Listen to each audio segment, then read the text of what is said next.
In the year 2093, humanity faced an unknown crisis when mysterious monsters suddenly appeared and began attacking worldwide. At the same time, global crime rates were skyrocketing year after year, and the world governments were powerless to stop the chaos. It was a dark time for humanity until the arrival of Zero, the first superhero in history. And in 2095, he single-handedly took down countless monsters and defeated the world's most dangerous criminals. Even the Demon Lord was beheaded by him. His incredible actions inspired the formation of a League of Heroes, who together became humanity's last hope. By the year 2100, crime rates began to decline, and the world slowly started to regain peace. However, 5 years after Zero mysteriously disappeared, the legendary hero now living under the name Jie Lin, who was kicked out of his home by his sister, due to him being unemployed. No one knows that the legendary hero Zero is Jie Lin, not even his sister. One day he accidentally saved an E-rank hero named Jin from a D-rank criminal. Impressed by Jie's strength, Jin visited his home and invited him to become a registered hero. Jie initially refused, having no interest in returning to that life, but his sister pressured him to become a hero and accept his offer to earn money. The next morning, Jin took Jie to a building where heroes were officially registered. Inside, Jie was greeted by a massive statue of Zero, surrounded by other legendary SS-class heroes. Jie was confused, he didn't recognize any of the heroes depicted beside him. Jin explained that these were the legendary heroes who had fought alongside Zero during humanity's darkest days. Jie was even more puzzled, as he had no memory of ever fighting with them. Jin also informs Jie that 5 years ago the hero registration law started. After Zero disappeared, the world government proposed this bill that divides heroes according to their effectiveness and battle records. The highest is SS rank and the lowest is E rank. As a result, this bill caused heroes to clash with one another, and many heroes left because of it. After registering his name, his strength is put to the test. He's assigned to duel Mr. Yaton, a B-ranked hero. Yaton tells Jie that if he can hold him off for 3 minutes, he'll pass. Jie asks what happens if he beats him instead, which angers Yaton and boosts his power. However, all of Yaton's attacks prove ineffective against his strength. In an epic battle, Jie emerges victorious, leaving Jin and the examiner in shock, since they didn't expect him to defeat a B-ranked hero so easily. Jie passes the test and becomes an E-rank hero. On his way home, he spots an E-rank hero being bullied by some thugs. Just before he steps in, another E-rank hero shows up and scares the bullies away. This leads to Jie making a new friend, as they're both crazy about the magician girl. Jie excitedly invites him to team up. His name is 13, and when Jie asks about his ability, he reveals it's bad luck, which makes everyone around him unlucky. Jie and the others are taken aback. Despite being an E-rank hero, 13 is still feared by many criminals and heroes. Thus, a group of 4 E-ranked heroes is formed. Days later, they embark on their first mission, discovering a terrorist group dealing in biological weapons. With Jin's amazing invention, a plasma sword that can cleanse all impurities, they successfully capture the entire group and eliminate the monster. It turns out that the terrifying monster is actually an adorable lolly girl. The following morning, a mysterious girl named Dong arrives at their house. She's a well-respected hero known in many countries. Once inside, she reveals that a few years back, the company used orphans for their evolution gene experiments, and she was the only child who survived. Jie gets furious and questions what the heroes have been doing all this time. Dong had tried everything to stop the experiments, but it was all for nothing since the mastermind behind it was the president of the Hero Association. After that, Dong has been on the run from heroes nationwide. Meanwhile, some heroes have been ordered to retrieve the experimental subject, like the lolly girl. That night, an A-rank assassin is tasked with taking Jie out. Even though the assassin realizes Jie isn't just any E-rank hero, he still underestimates him, boasting about being the strongest assassin. Just as he finishes speaking, Jie quickly takes him down. When he realizes there is no other way he could defeat him, he decides to use the stimulant drug, which enables him to gain the power of an S-rank. The assassin is very confident in his S-rank body, and began to threaten Jie's family, which made him mad, and with one slash from Jie's weapon, he caused the mountain to explode and destroyed the assassin. Dong has announced that in just 3 days, a major battle will take place in every city. Tonight, the president of the Hero Association will take action at all costs. They must prevent heroes from obtaining biological samples during this mission. Dong has called on Jane and Yaton, who leads a group of strong heroes, to help Jie's team.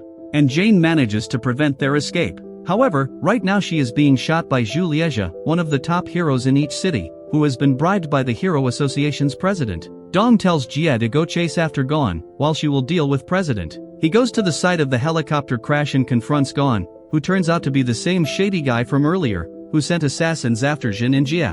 Yen jumps in from behind and tries to attack him, but he blocks all of her attacks and throws her back towards Gon. Just then Jin arrives on the scene, arguing that two people fighting one person is not fair, so he will fight the assassin.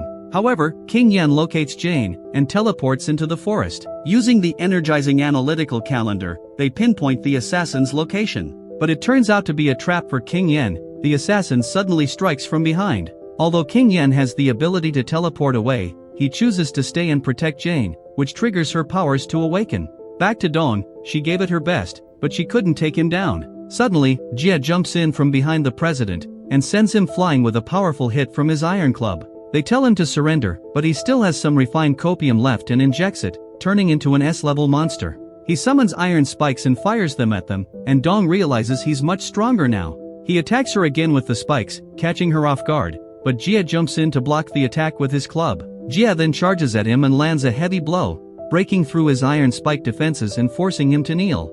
The president asks him if he's an S-ranker they don't know about, but Jie says he's not sure, since no one has been able to judge him properly. Then President uses ancient martial arts footwork, claiming no one can dodge it, but Jie avoids all his attacks effortlessly, stopping his punch with one hand. Jie then grabs him and throws him into the air and jumping after him. However, Jie skillfully dodges every single one and charges forward, swinging his club and slamming it down, driving the president into the ground. After the fight, Dong asks if the president is dead, but Jie reassures her that he knows how to control his strength, and will likely wake up in a few days at the hospital. Just then Jin arrives with the first member of his harem, and they teases them both. Yen throws Jin on the ground, and says that it's nothing like what they think, and he just offered her a chance to work for him, so she decided to go where the money was. Jie says that only a stupid rich kid like Jin could have ever gotten away with such an offer, and makes fun of him.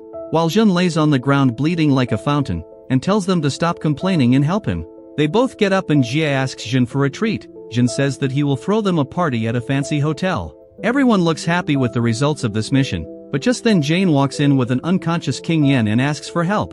In the hospital, Dong mentions that she has arranged special training for the group. Jie refuses to join, claiming he's the strongest and doesn't need it, which annoys Jane. She questions his logic, pointing out that just because he beat 2A rank heroes, doesn't mean he's better than everyone else. She explains that many in their organization are above S level, even SS level, and compared to them, his skills fall short. The next day, they gather at the Hero Association headquarters, where a man named Yang unexpectedly introduces himself as the new president of the Hero Association. Jie notices Dong acting strangely when she sees the new president, and approaches him, only to discover he's her older brother. She struck up a conversation with him, but he began bullying her, and telling her she had to clean up the mess she had made. Her brother noticed Jie and the others peeking from behind the door, and invited them in. Yang asks him to join his family, because he sees potential in him, but he rejects his offer. Yang warned him that those who declined such offers in the past ended up dead. Jei was unfazed and challenged him to kill him if he could.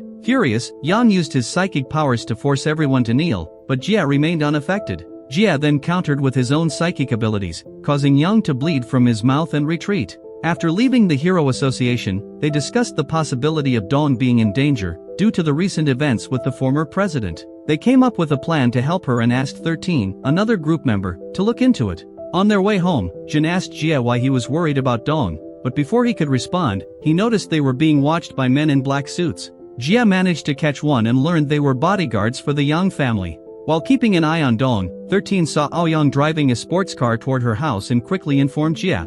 When Aoyang arrived, he began mistreating Dong after a brief exchange, since she was engaged to him. 13 tried to step in, but Aoyang attacked with a magic wind blade. While lying in a pool of blood, one of the Aoyang robots was about to finish him off, but Jie intervened just in time.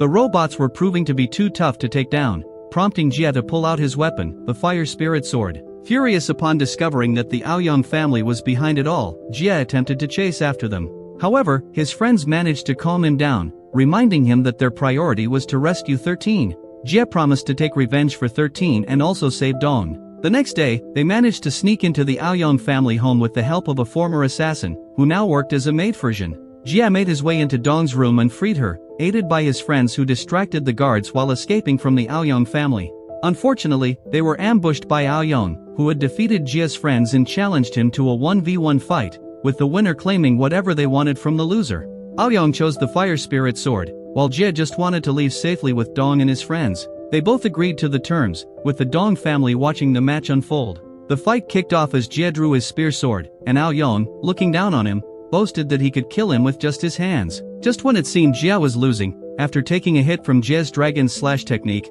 Aoyong trapped him and unleashed his ultimate skill to finish him off, but Jie somehow survived. In a desperate move, he ended up using a forbidden technique to destroy everything around him. But to his demise, everyone survives and Jie manages to defeat him. As they celebrate their victory, a mysterious figure appears in the sky, controlling everyone except Jie.